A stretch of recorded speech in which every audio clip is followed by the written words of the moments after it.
आज भी आप थंबनेल को पढ़कर आए हैं ना, मगर आज आपने थंबनेल पर बिल्कुल सही नहीं पढ़ा। आज आपने थंबनेल पर बिल्कुल सही नहीं पढ़ा।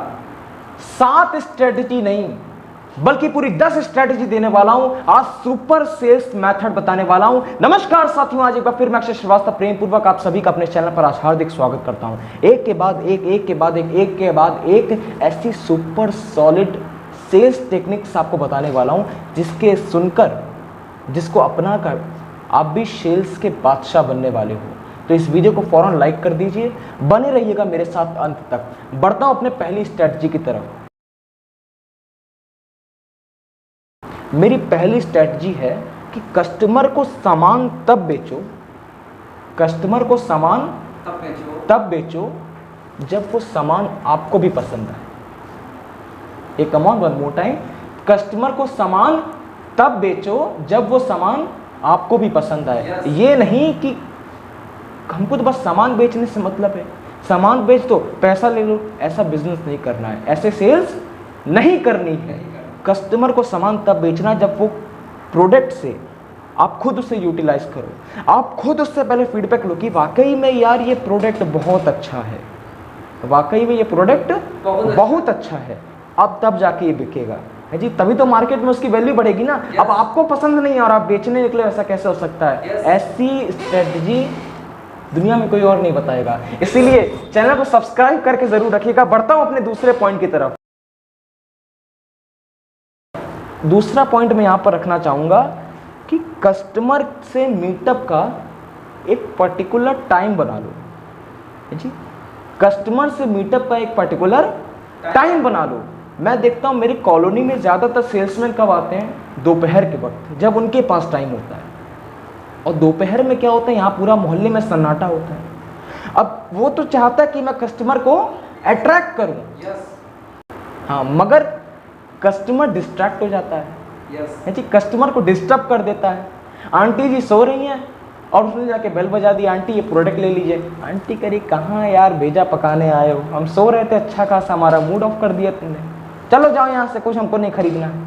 और उसी वक्त अगर आप मौके पे चौका लगाओ, कोई एक ऐसा टाइम सेट कर लो जब आंटी जी खुद नीचे उतर कर आए आपसे मिलने। हो सकता है ऐसा? बिल्कुल हो सकता है।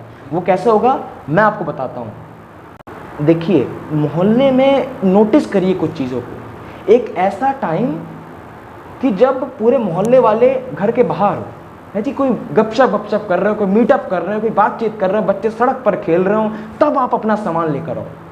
एक डिस्ट्रैक्ट करेगा आपको, एक रिजेक्ट करेगा।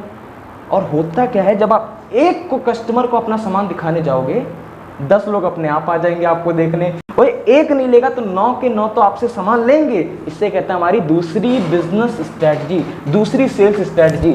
अगर पसंद आ रही तो वीडियो को लाइक करना मत भूलिएगा। बढ़ता हूं अपने तीसरे पॉइंट की तरफ। तीसरा पॉइंट यहां पर रखता हूं। देखिए, ज़्यादातर क्या लोग होते हैं ना, वो अपने एडवर्टाइजमेंट के लिए पर्चे छपवाने लगते हैं जी। क्या करते हैं? पर्चे छपवाने लगते हैं। मगर कभी देखा ऐसा एडवर्टाइजमेंट कभी असलियत में होता है? नहीं। 100 में से 90% पर्चे फट जाते हैं। अब किसी को दोगे वो आगे चलकर हवा करेगा, किसी को दोगे वो भेलपूरी खाने लगेगा, किसी को दोगे वो इधर फेंक देगा। मोस्टली बस 10 पर्चे होते हैं जिस पे दुनिया ध्यान देती है जी। मोस्टली 100 में से बस 10% पर्चे होते हैं जिस पर दुनिया ध्यान देती है। तो पर्चे छपवाने से आपकी सेल नहीं बढ़ती। अब सुनो करना क्या है। मेरे चैनल पर आए तो ऐसे थोड़ी ना खाली हाथ जाओगे, मैं बताता हूँ करना क्या है। पर्चे छपवाओ। अब बोल रहे हो पर्चे छपवाने से सेल नहीं होती है, फिर कह रहे हो पर्चे छपवाओ, ये क्या बात है जी? बात सुनो, पर्चे छपवाओ मगर पर्चे बांटो मत। इससे क्या होता है ना, एक्चुअली हमारे एनवायरनमेंट पे भी नुकसान होता है ना। पर्चे भैया कागज़ के हैं, कागज़ पेड़ से, पेड़ की बर्बादी होती है और पर्चे आखिर में फेंकते हैं, तो एनवायरनमेंट को प्रदूषण बहुत होता है। तो इससे अच्छा क्या करो, पर्चे छपवाओ। पर्चे छपवाने में मनाही नहीं है, मगर पर्चों को ऐसे मत बांटो। अब क्या करना है मुझसे बताओ। कस्टमर आपके पास आया है, ठीक है, अभी आपने उसको पर्चा नहीं दिया है, कस्टमर आपके पास आया है। आज ही कस्टमर से क्या बोलना है आपको कि ये मैडम मेरा पर्चा है। अब आप पर्चा दे रहे हो, पर्चे पर बताओ कि अगर आपने ये पर्चा मुझे दूसरी बार दिखा दिया तो आप जो अगला प्रोडक्ट लोगे मुझसे उस पर आपको 25% ऑफ मिल जाएगा, उस पर आपको 10% ऑफ मिल जाएगा या 5% ऑफ मिल जाएगा, मगर अगली बार यही पर्चा मुझे दिखा दो। पर्चे की वैल्यू बढ़ गई? यस। पर्चे की वैल्यू बढ़ गई? बिल्कुल। Come on one more time, पर्चे की वैल्यू बढ़ गई। गई। पर्चे की वैल्यू बढ़ गई। अब पर्चा फेंकेगा नहीं, पर्चा आदमी संभाल कर रखेगा कि अगली बार भी यही पर्चा दिखाकर भैया 5% डिस्काउंट मिलने वाला है, हमको यही पर्चा फिर से दिखाना है। पर्चे की वैल्यू बढ़ गई है। पर्चा आपने बनवाया, उसका खर्चा आपका उससे हुआ नहीं, पर्चे की वैल्यू और बढ़ गई। है जी, मानते हो इस बात को कि नहीं मानते? आप भी मानते हो इस बात को? कमेंट करके जल्दी बताओ। चलिए बढ़ता हूँ अपने अगले पॉइंट की तरफ। मेरा अगला पॉइंट मैं यहाँ पे ये रखना चाहता हूँ कि कस्टमर को देखिए प्राइस अच्छा नहीं लगता। हम इंडिया में रहते हैं, यहाँ पे फोकट की चीज़ें लोगों को बहुत पसंद है जी, फोकट की चीज़ें बहुत पसंद है। अब उसको डायरेक्ट 250 बताओगे तो उसको 250 महंगा पड़ेगा, वो सोचोगे और सस्ता जाए। है जी, किसी को 2 रुपये किलो आलू बता दो आप, वो सोचेगा 1 रुपये किलो कहाँ मिल रहा है, वहाँ पर जाके लेंगे। है जी, उसको जितना कम में तो उसको उतना ज़्यादा ठीक लगता है। तो इसको क्यों ना आप अपने सेल्स की टेक्निक पर लेकर आओ। है जी, किस में लेकर आओ? सेल्स की टेक्निक में लेकर आओ। देखो होता क्या है, एग्जाम्पल देता हूँ आपको। शर्मा जी एक बिल्डर है, शर्मा जी एक बिल्डर है, लोगों को प्लॉट अडॉप्ट करवाते हैं, लोगों को प्लॉट दिखाते हैं। तो एक बहुत ही सड़े गले हुए मकान में एक आदमी को ले गए, बहुत ही घटिया, बहुत बदबू मार रहा है, टूटी फूटी दीवारें हैं, बहुत जंग लगी हुई है सरियों में, धूल भरी हुई है, पूरा जाला वाला लगा हुआ है, और उसकी कीमत बताई भैया 30,000 रुपये। है जी, कितनी? 30,000 रुपये। कस्टमर ने देखा, बोला 30,000 चलो, जगह हमको पसंद नहीं आई। बोला ठीक है आपको एक और दिखाता हूँ। एक और दिखाया, वो शानदार था, जाले वाले नहीं लगे थे, जंग नहीं लगी थी, अच्छी पुताई थी, वेल्डिंग थी, पूरा वेल फर्निश्ड पूरा कमरा था। उसका बता दिया 25,000। है जी, तो 30,000 वाला जहाँ बदबू मारा था, 25,000 वाला वहाँ पे स्वर्ग जैसा लग रहा था, कौन सा लेगा वो? 25,000 वाला। और असल में उस बिल्डर को बिकवाना 25,000 वाला ही था, क्योंकि उसको पता था कि वो आदमी 30,000 वाला गंदा संदा नहीं लेगा, तो उसकी कीमत उसने 30,000 पहुंचा दी।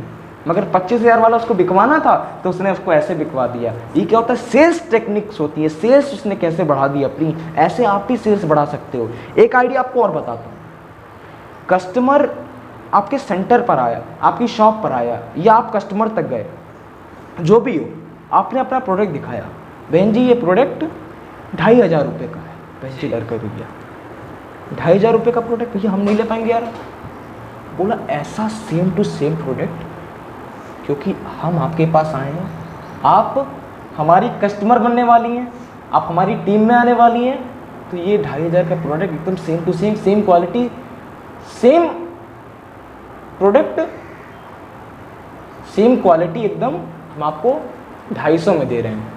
है जी, 250 में दे रहे हैं, 250 में दे रहे हैं। भैया लेगी कि नहीं लेगी? बिल्कुल लेगी यार। 2,500 का प्रोडक्ट जब उसको 250 में मिल रहा था, क्यों नहीं लेगी? बिल्कुल लेगी। और उसने ले लिया। आखिर बेचना तो उसको 250 वाला था, 2,500 तो बस उसने नाम दे दिया। सेल्स टेक्निक अच्छी लग रही है तो वीडियो को लाइक करना मत भूलिएगा, नीचे कमेंट लिखते जाइए अब तक आपको सबसे बढ़िया टेक्निक कौन सी लगी है। चलिए बढ़ता हूं अपने अगले पॉइंट की तरफ।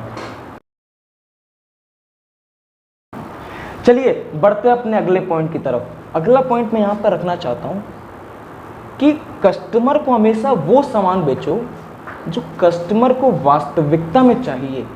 है जी, कस्टमर को हमेशा वो सामान बेचो जो कस्टमर को हमेशा वास्तविकता में चाहिए। अब मैंने देखा आंटी जी हैं, कौन है? आंटी जी। सेल्समैन आया, बोला आंटी जी चश्मे ले लो, आंटी जी चश्मे ले लो। अब आंटी जी को चश्मे का क्या काम भाई? है जी, आंटी जी चश्मे का क्या करेंगी? है जी, गंजा है आदमी, गंजा है, उससे बोलो भैया कंघी ले लो। वो गंजा आदमी कंघी का क्या करेगा भाई? है जी, कस्टमर को जो चाहिए उस पर ध्यान दो। अब गंजा है तो उसको तेल दे सकते हो कि ये तेल आपके हेयर ग्रो में मदद कर सकते हैं जी। आंटी हैं तो उनको ग्रोसरी दे सकते हो, डिनर सेट दे सकते हो, किचन का सामान दे सकते हो, आंटी उसकी तरफ आकर्षित होंगी। अब कंघी बेचने तो किसी बाल वाले के पास जाओ, जिसके पास अच्छे खासे बाल हो, यस है ना? मानते हो इस बात को? चश्मे बेचने हैं, चश्मे बेचने तो क्या आजकल के जवान लड़कों के पास जाओ भैया, चश्मे कबीर सिंह आजकल कितने सारे स्टाइल निकल रहे चश्मे, वो देखिए कस्टमर को जो चाहिए उसको वो दिलाओ, बेफर्जी की चीज़ उसको मत देखो, तब वो आपको रिजेक्ट जरूर करेगा। वीडियो पसंद आया है जी? बात मैं सही बोल रहा हूँ कि गलत बोल रहा हूँ, आप लोग बताइए। यस राइट बोले सर। जी, मैं बढ़ता हूँ अपने अगले पॉइंट की तरफ। मैं यहाँ पे रखना चाहता हूँ कि कस्टमर को हमेशा एक रिलेवेंस के साथ मिलने जाओ। किसके साथ? रिलेवेंस के साथ मिलने जाओ। अब देखो मेरी बात को ध्यान से समझना, आपके घर में कोई रिश्तेदार है आपका, वो आपको आके कहे कि भाई साहब ये सामान लो यार, ये बढ़िया है, उस सामान का उसका कोई आपस में लेना देना नहीं, ना वो उस कंपनी में काम करता है, ना वो सामान का प्रोडक्ट का कुछ उसका कोई लेना देना नहीं है, वो मगर कहेगा ये सामान आप लो, है जी? तो आप लोगे कि नहीं लोगे? है जी, बताइए, लोगे कि नहीं लोगे? बिल्कुल नहीं है। बिल्कुल लोगे, क्योंकि वो आपके घर वाला है। रिलेवेंस देखना शुरू कर दीजिए। अब मेरी बात को गौर से सुनिएगा, आप गए गुप्ता जी के पास, है जी, गुप्ता जी के पास गए, गुप्ता जी ने आपको रिजेक्ट कर दिया, चलो छोड़ो भैया हमको कोई सामान नहीं चाहिए। गुप्ता जी से बोलो ठीक है मत लो सामान, गुप्ता जी ठीक है मत लो सामान, मगर मुझे 10 ऐसे लोगों के नाम दे दो जो ये सामान ले पाए। उसने बोला ठीक है जी, हमें छुट्टी दो, हम 10 ऐसे लोगों के नाम दे रहे हैं। अब उन्होंने क्या किया, उन्होंने 10 ऐसे लोगों के नाम दे दिया जो प्रोडक्ट खरीद सकते थे। अब देखिए यहाँ से शुरू होती है सेल्स की टेक्निक। अब आदमी वहाँ से उन लोगों के पास गया जिन लोगों का नाम उस व्यक्ति ने दिया था, उसमें था नाम गुप्ता जी का। बोला गुप्ता जी नमस्कार, हम प्रोडक्ट बेचना है, मिश्रा जी ने भेजा है जी, गुप्ता जी मिश्रा जी ने भेजा है। गुप्ता जी समझ गए, मिश्रा जी ने भेजा यार, हमारे रिश्तेदार हैं दूर के, ये तो प्रोडक्ट हमको लेना ही चाहिए, बिल्कुल लेना चाहिए, मिश्रा जी ने भेजा है। समझ गए आप? और बंसल जी के पास गया, बंसल जी बोले भैया गुप्ता जी ने भेजा है, नमस्कार भैया गुप्ता जी ने भेजा है। वो समझ गया गुप्ता जी ने भेजा, कुछ ना कुछ तो मतलब खासियत है इस प्रोडक्ट में। देखिए रिलेवेंस बनाना सीख जाइए। आप अजनबी बनकर जाओगे तो प्रोडक्ट ज़्यादातर लोग रिजेक्ट करेंगे, मगर एक सोर्स जब लेकर जाओगे, जी क्या समझे आप इस बात को, एक सोर्स लेकर जाओगे तो प्रोडक्ट ज़रूर बिकेगा। यस क्या होगा? प्रोडक्ट ज़रूर बिकेगा। बढ़ता हूँ अपने अगले पॉइंट की तरफ। यहाँ से अगला पॉइंट मैं यहाँ पर रखना चाहता हूँ कि कस्टमर को जो आप एडवर्टाइजमेंट दिखाते हो, कस्टमर को जो आप एडवर्टाइजमेंट दिखाते हो उसको हमेशा ऐसा करिए कि उसमें थोड़ा कन्फ्यूज़न छोड़ दीजिए। मैंने देखा है बहुत सारे एडवर्टाइजमेंट के पर्चे ऐसे होते हैं जिसपे A to Z हर जानकारी लिखी होती है जी, जिसपे A to Z हर जानकारी लिखी होती है। वो पर्चे पता है बहुत कम लोग इस्तेमाल करते हैं, बहुत कम लोग उससे अट्रैक्ट होते हैं, क्योंकि कस्टमर को कुछ बोलने का मौका ही नहीं दिया आपने, है जी भैया, कस्टमर को आपने कुछ बोलने का मौका ही नहीं दिया उसमें। अब कस्टमर आपके पास क्यों आया, सब कुछ तो उसको पता चल गया। अब कम से कम कुछ ऐसा तो रखो कि कस्टमर उस नंबर पर कॉल तो करे। समझ रहे हो बात को? पर्चे पर थोड़ी कंफ्यूजन लिख के छोड़ दो, एक के साथ 3 प्रोडक्ट की फोटो दिखा दो। बेचना आपको है कि 3 प्रोडक्ट की फोटो दिखा दो, कस्टमर सोचेगा यार इतने सस्ते में 3 प्रोडक्ट। चलो एक बार फोन करके पूछते हैं जी, फोन करके पूछते हैं, फोन करेगा तब तो आप उसे पटा ही लोगे जी, है जी, तब तो आप उसे बना ही लोगे अपने कस्टमर को। मगर अगर वो फोन ही नहीं करेगा, आप एक ही प्रोडक्ट लिखोगे, एक प्रोडक्ट उस पर सबको लिख दोगे, एक प्रोडक्ट 99 रुपये, एक प्रोडक्ट 100 रुपये, एक प्रोडक्ट 200 रुपये, उसको तो समझ में आ ही गया, तब वो आपको फोन क्यों करेगा? कुछ ऐसा करो कस्टमर के दिमाग में कंफ्यूजन पैदा हो जाए, कस्टमर के दिमाग में कंफ्यूजन पैदा हो जाए और वो कॉल तो करे, कॉल करे तो आप उसको मना लो जी। समझ रहे हो मेरी बात को? बढ़िया पॉइंट लग रहा है। चलिए बढ़ता हूं अगले पॉइंट की तरफ। चलिए अगला पॉइंट मैं यहां पर रखना चाहता हूं, कस्टमर की जो डील है ना, इस पॉइंट को बहुत गहराई से सुनिएगा मेरी बात को। आप सब भी रेडी है मेरी बात सुनने के लिए? यस। कस्टमर की जो डील है ना, उसको एक डील को जब तक कंप्लीट ना कर लो, एक डील को जब तक कंप्लीट ना कर लो तब तक दूसरी डील पर मत जाओ। मेरी बात को बहुत गौर से समझना। मैं ये कहना चाहता हूँ कि देखिए, पेपर पर तो आपके पास करोड़ों रुपए हैं, पेपर पर तो आपके पास करोड़ों रुपए हैं कि शर्मा जी से 1 लाख रुपए लेने हैं, मिश्रा जी से 50 लाख रुपए लेने हैं, गुप्ता जी से 80 लाख रुपए लेने हैं, हो गए 1 करोड़ भैया आपके। समझ रहे हो मेरी बात? मगर असली में लेने हैं ना, लिए तो नहीं है। आपकी जेब तो इस समय खाली है ना, एक डील पहले पूरी फाइनल कर लो, टरकाओ मत पेमेंट को। समझ रहे मेरी बात को? टरकाओ मत पेमेंट को, पेमेंट को आने दो, पेमेंट को आने दो, पेमेंट को आने दो। मेरी बात को समझो। अब पैसे पेपर पे तो पैसे आपके पास बढ़ते जा रहे, बढ़ते जा रहे, आप करोड़पति बनते जा रहे हो, मगर असलियत में पेमेंट है ही नहीं, तो कहाँ से आपकी सेल्स बढ़ेगी? सेल्स बढ़ रही है, प्रॉफिट कुछ हो ही नहीं रहा। प्रॉफिट की बात बता रहा हूँ भाई, प्रॉफिट कुछ हो ही नहीं रहा। सेल्स जितनी बढ़ती जा रही, क्या फ़ायदा उसे सेल्स का? कोई फ़ायदा नहीं है जी। पॉइंट समझ में आया? बढ़िया लगा बात? तो क्या कहना है, चैनल को लाइक ज़रूर कर दीजिएगा, सब्सक्राइब कर दीजिएगा। बढ़ता हूँ अपने लास्ट पॉइंट की तरफ। देखिए, लास्ट पॉइंट थोड़ा मोटिवेशन टाइप का मैं देना चाहता हूँ कि कस्टमर से हमेशा पोलाइटली होकर बात करिए जी। कस्टमर भगवान का रूप है, कस्टमर भगवान का रूप है। आप भी हमारे लिए भगवान है जी, आपकी हम पूजा करते दिन रात। देखिए आज कहाँ से कहाँ हम लोग पहुँचते जा रहे हैं, बढ़ते जा रहे हैं, किसकी बदौलत? आपकी बदौलत है जी। आपकी सेल्स बढ़ रही है, किसकी बदौलत? आपके कस्टमर की बदौलत। तो आप बढ़ रहे हो जिसकी बदौलत, उसको भगवान मानो भाई, उसकी दिन रात पूजा करो, उसके दिन रात चक्कर काटो, आप उसी की वजह से तो आप हो है जी। तो उससे हमेशा पोलाइटली होकर बात करिएगा। अंत में मैं भी बस इतना ही कहना चाहता हूँ, वीडियो पसंद आया हो तो लाइक करना मत भूलिएगा। कौन सा आप टॉपिक आपको बहुत अच्छा लगे, नीचे कमेंट बॉक्स में लिखकर उत्साह ज़रूर बढ़ाइए हमारे साथ बने रहने के लिए। वापस आकर बार बार सारी वीडियोस को प्रेम पूर्वक देखने के लिए, लाइक करने के लिए आप सभी का हृदय की गहराइयों से प्रेम पूर्वक बहुत बहुत धन्यवाद।